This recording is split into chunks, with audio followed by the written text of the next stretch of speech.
Hi guys, Mr. P's here. I sincerely hope you had a fabulous half-term break and did lots of wonderful things with your family. Welcome to week 8, lesson 1.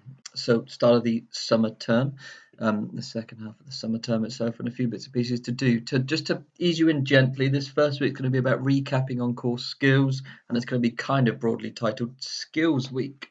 Okay, so today's course is going to be Memory Monday as it is always, but as you can see, 2, 3, and 4 are slightly different. We're going to focus on mastery of essential grammar that you need for brilliance in English. So session 2, which is tomorrow's lesson, will be all about mastering sentences. Session 3 will be at skilling up in the use of commas. And session 4, general, about mastering punctuation for when and where things happen. Okay? So far, we have focused on plurals, the Y to IES rule. Please revisit if you need to, but we are going through that today. Tricky words, lots of brilliant vocab as well. Sentence parameters without and without, and a double-funded adjective sentences. Speech punctuation using metaphor. Today we're going to focus on recapping the vocab and plurals, tricky words, and sentence parameters. Okay. So pause the video and ponderosa. Try and remember, what is the rule for making a word ending in Y plural? Try not to look back in notes if possible. Try and retrieve that knowledge from your glorious brains. After you've taken the time to retrieve that knowledge, have a go at number 2. Of course, answers will be at the end, but make these words plural. You should add S or drop the Y and add IES depending on the rule. A, monkey. B, philosophy. C, fly. D, lady. E, baby. Okay, pause the video now and have a go at converting those into plurals. Okay, so the next one, I'm going to focus a bit more on commonly misused words. So there are 3 commonly misused words here, okay, or phrases that are commonly misused. Which is the correct one? So pause the video. All you have to do is write 1, 2, 3 in your margins, and then you write the correct form of it. You can write the sentence if you particularly want to. So is it thank you or thank space you for being you? There are a lot or a space lot of people who are missing family right now. Colon, great use of a colon there. It will be all be okay in the end. 3, I don't like English.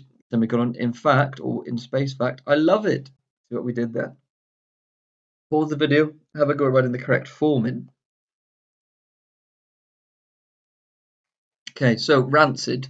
The more you recap on things, of course, the more you remember. As we know, rancid means having a rank, unpleasant, stale smell or taste as through decomposition, especially of fats or oils, such as rancid butter.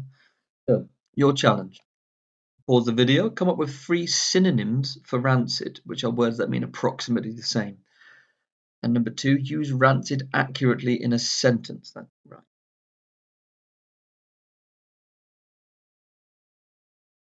Okay, so again, recall Memory Monday style. So 5 awesome words: destitute, haul, scurry, frantic, and elusive. Number 1, what does destitute mean? Number 2, finish the sentence. Haul means to pull or drag with. Ba, ba, ba. Number 3, which of these words are a synonym of scurry? A, scamper, or B, stroll? Number 4, can you think of a time when you have been frantic? Why were you? Just some notes for that one. Number 5, who is the most elusive person you know and why?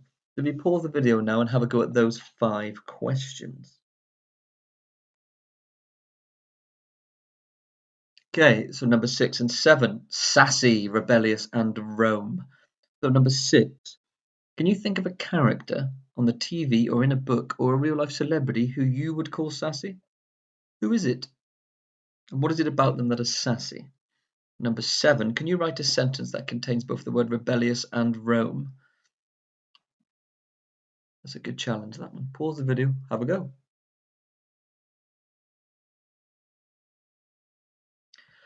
Okay, so is there a word of any of those we've gone through that you really are struggling to remember? Suggestions? Make a word web. Definition in the middle and the word. Synonyms on the left, antonyms on the right. And example sentences below, just so you recall how to use it accurately. Really good to make that knowledge stick, okay? Okay, recap of a sentence parameter and recap back to rebellious women. So this is Rosa Parks. On December the 1st, 1955, in Montgomery, Alabama in the USA, Parks rejected bus driver James F. Blake's order to relinquish his seat in the colored section to a white passenger after the whites-only section was filled. If you want to know a bit more about Rosa Parks, brilliant, strong, wonderful woman, then by all means look at that YouTube clip. It's really interesting and fascinating to see why she made the choice that she made and why it was the right thing to do. So, one, pause the video and think about these questions. Yeah, why could Rosa Parks be described as rebellious? What was she rebelling against, perhaps? And then number two, use a without and without sentence to describe what happened / Rosa's mindset. So that's where you start with the word without, and then you add a word next to it, then you add and without, and you add another word that's broadly a synonym of the first word, and then you add a comma and finish that sentence, okay? So pause the video now and have a go at that.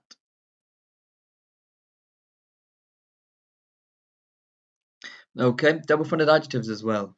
So there's another great sentence parameter that's used to really bring a little bit of life and vibrancy to your writing, okay? So you start with an adjective, then you use the conjunction and, then you add another adjective, then a comma, and you finish that sentence off by adding the subject itself, okay? It basically means two descriptive words at the start of the sentence separated by the word and.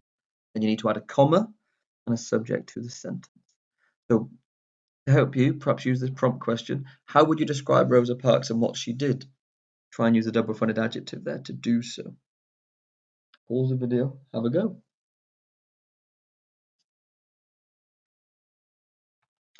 Okay, so missing AR? Use that link there. Brilliant. Great array and range of books. Not all of them you can quiz on AR, but there's still an excellent selection, and reading, of course, is food for the soul. Okay, answers. So, what is the rule for making a word ending in Y plural? If there is a consonant before the Y, change the Y to I before adding ES. If there is a vowel before the Y, just add S.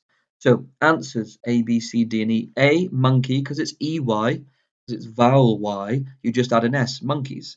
Philosophy, because it was HY, consonant plus Y, you change it to IES, philosophies. Flies is the same as philosophies, ladies and babies. B, C, D, and E are all examples of consonant plus Y, changing to an IES on the end when turning into a plural, okay? Tick, tick, tick, tick, tick.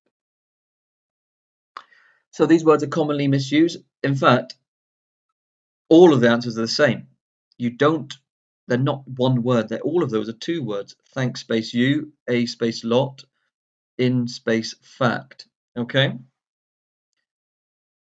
So rancid means, come up with three synonyms for rancid itself: sour, stale, turned, putrid, foul, rotten, bad, off.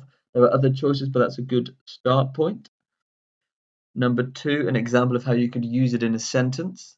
The prisoners were fed rancid meat that made them retch. I urge or try and vomit.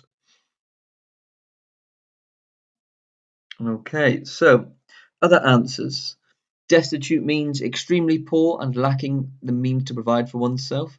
You could finish the sentence of haul by adding on the end effort or force, so it would read haul means to pull or drag with effort or force. Number three, synonym of scurry would be scamper. Okay, stroll is a far too relaxed word to be a synonym of scurry. Can you think of a time you've been frantic? Any time, really, where you felt disorganized or chaotic. A great example might be being late for school. You might be a little marginally stressed about that situation and therefore feel like rushing around trying to get your bag, etc. Number five, who is the most elusive person you know and why? Elusive means hard to comprehend or define, or so hard to find.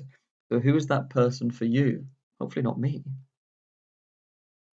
Vocab check further. Answers. Really? Because sassy means lively, bold, and full of spirit, and a bit cheeky as well. Anybody who fits that description. Love the sassy spud on the right there. Great times. Can you write a sentence that contains both the word rebellious and roam? An example might be, she was wild and rebellious, semicolon. She wanted to roam to freedom. But what's rebellious about that is that she wants to be away from everybody else. And that desire to roam, that adventurous desire, can be deemed rebellious by some. Okay? Right, guys, that's the end of Week 8, Lesson 1. If you've still got plenty of time left, I would recommend that you go back to this slide, have a cheeky read of something, or find out a little bit more about Rosa Parks. What a wonderful woman that she is. Right, guys, take care, and we'll see you tomorrow.